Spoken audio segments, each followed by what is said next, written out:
Hey, it's Golden Gorgle here with a VGC match showcasing a Zacian Sand team. I built this team to match up well into the popular restricted Pokemon at the time. It was mainly built to work around Kyogre or Groudon weather matchups, but I also found it to cover very well for Xerneas, Zacian, and Calyrex, but it does great against Dialga, Yveltal, and some other of the restricteds that are getting used more often now. In the description below, I'll share a Pokepaste you'll see on screen here. If you'd like to try the team out, the code will also be in the description as well as at the end of the video. Sadly, I started the recording a bit too late to get the team preview, but our opponent ended up leading with Cinderace, Whimsicott, with Kyogre and Pikachu in the back. We go ahead and lead with Excadrill and Gyarados here. Now the thought process behind this play is to get a free Earthquake off pretty much immediately into them, or threaten them with a Swords Dance. However, the Intimidate on Gyarados is also pretty nice into their Cinderace. So what I was thinking here is a Pyro Ball and probably a Tailwind we're going to come out here from the Whimsicott. So my play is to save my Focus Sash on the Excadrill, protect, and switch out into Tyranitar, just to kind of get the speed as well as break the Focus Sash on the Whimsicott. Now, what happens here, I could have never seen coming, honestly. And you also have to think about the composition of Cinderace on a Kyogre team. The rain's going to be up a lot of the time, so like I said, I was expecting Pyro Ball, but yeah, we switch our Gyarados out. You'll see what I mean by yeah in a second here. So we switched Tyranitar back out, and I knew almost immediately that I wanted to switch Gyarados back in again on the following turn for a free Earthquake into the Cinderace here, and also because I would live a hit with Intimidate, a second Intimidate I should say. But as we see, the Tailwind and Cinderace ends up going for high Jump Kick. Now, this caught me a bit off guard. I did not predict that. I'm not gonna beat around the bush. I didn't predict that, but I did predict the Pyro Ball. So that damage he did into himself was just incredible for us to begin with, because now Earthquake's just so free, especially because, like I said, we're gonna get a second Intimidate off here. So I really liked this play with Sash. I was pretty confident to make this because I figured Gyarados could be our win con against Kyogre, had it come down to that. However, I wanted to keep Excadrill around for Pikachu as a counter, or a way to wall Pikachu against Groudon. Essentially, I wanted to switch in for Gyarados in case Pikachu was out. So he sends out Kyogre, and we make our next level play, right? We switch into Gyarados. So we didn't intimidate the Cinderace, but what this also does is allows us to cover or keep the control of the weather, right? So now we have control of the weather again, and we're going to get a free Earthquake off into Kyogre and Whimsicott. So here's the Earthquake. You make my Earthquake. Don't copyright me. Anyway, Whimsicott just takes... I didn't really care about the damage onto it, but it actually had an eject button, meaning it probably had it had switcheroo, right? So I had to be a bit more mindful of that, because it could have just taken my Sash away and then killed me with Cinderace, but yeah.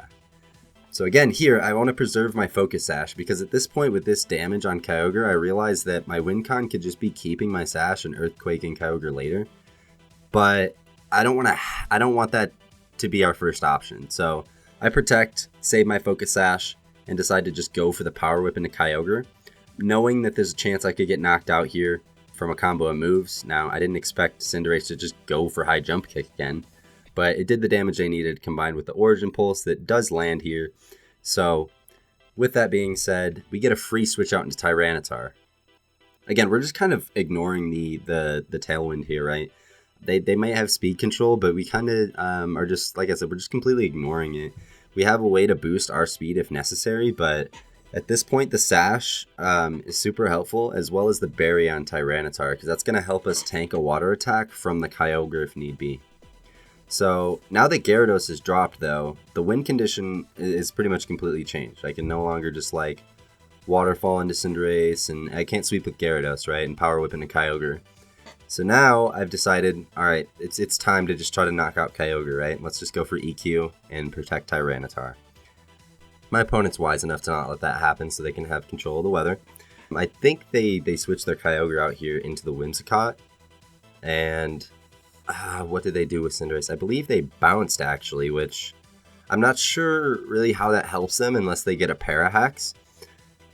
But yeah, I think this is the turn that they bounce. So here's Whimsicott, which is going to eat another Earthquake. One more should knock it out, right? So T-Tar, not going to take any damage this turn. But I guess Cinderace was trying to change its typing so it couldn't get hit by Earthquake, which is smart if you're not next to a T-Tar. And I also had Rock Tomb, which, by the way, that is for speed control. We use that out here for speed control and to avoid wide guards. So y'all laugh at the Rock Tomb, but shoot, I won a match into Heatran only because I had Rock Tomb in the sand with Excadrill, hit Heatran, and then Zacian was able to close combat even though they had a Tailwind up. So y'all laughing, but y'all laughed at me. Y'all laughed at me. Well, who's laughing now? this shit working. Anyway, again, just want to preserve my sash here. I figured the bounce would go into Excadrill as they get up another Tailwind. They timed their switch-in with Whimsicott beautifully as well, but honestly, again, we're just kind of ignoring it.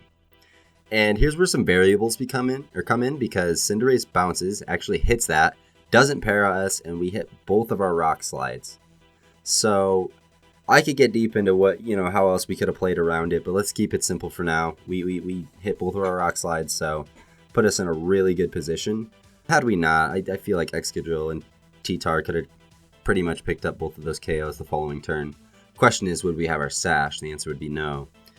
But here, as I see Pikachu is the last one, I immediately thought Fake Out would be coming into Excadrill, like Fake Out Origin Pulse. And our Tyranitar can tank an Origin Pulse here due to its berry, even without the Sandstorm. So I almost thought about going for Thunder Wave right here, as you can see. But I decided against it and just went for the Rock Slide for damage into Pikachu. And maybe just more chip into Kyogre to ensure that an Earthquake would knock it out. But like I said, recognized my win condition, my new one, and swapped out into Zacian, just thinking, well, if we get Faked Out plus Origin Pulse, we should survive that, and then maybe be able to switch. Eventually, I was thinking maybe get the Sand back, right? But honestly, we don't really need it if we have a Focus Sash, so just saving it in the back to 1v1 Kyogre would be just fine, even if we don't get any damage off right here, due to a crit, because like a single targeted Earthquake would knock out Kyogre. Even if it's hitting Pikachu, I think it would KO both of them. But as you can see, we eat that up. We eat those hits. We drank them. Yummy water. Yeah, H2O, man. So Rock Slide again, hitting both there. And I totally skipped over a huge part. Pikachu using Sing? Excuse me? Excuse me. Chill, sir. Even if he hits Sing into Zacian there, I don't see how they could make a comeback. I think they would have had to go for it into Tyranitar there in order to win the game and hit it. Other than that, we just clean up pretty easy here. Even if they go for Origin Pulse and they're somehow able to knock me and or the Zacian and the Tyranitar both out. Again, we have Excadrill in the back for win conditions. So I think this was a great example of just how to lead with this team, because a lot of the times I'll go with Excadrill and either Thundurus and Gyarados, whichever is more appropriate. And it's a free Earthquake or Swords Dance, right? So a lot of times it's just applying pressure early. But there are other modes of this team that I really like. Rillaboom's there also to help with Kyogre and Groudon if need be. But as you can see in this scenario, we didn't really need it. And I was trying to check their team here. So there's their Pikachu's moveset.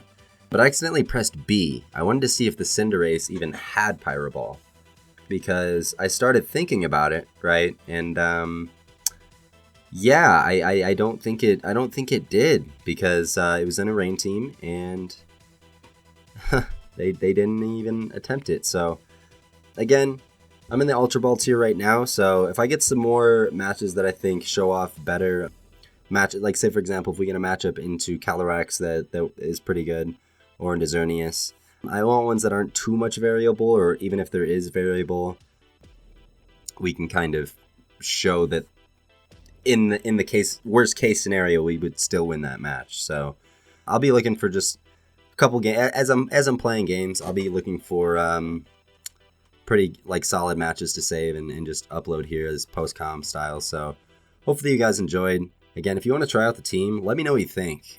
Tell me some changes that you may or may not have made. If not, Here's the Switch rental code here. And again, appreciate everybody for watching. Peace out.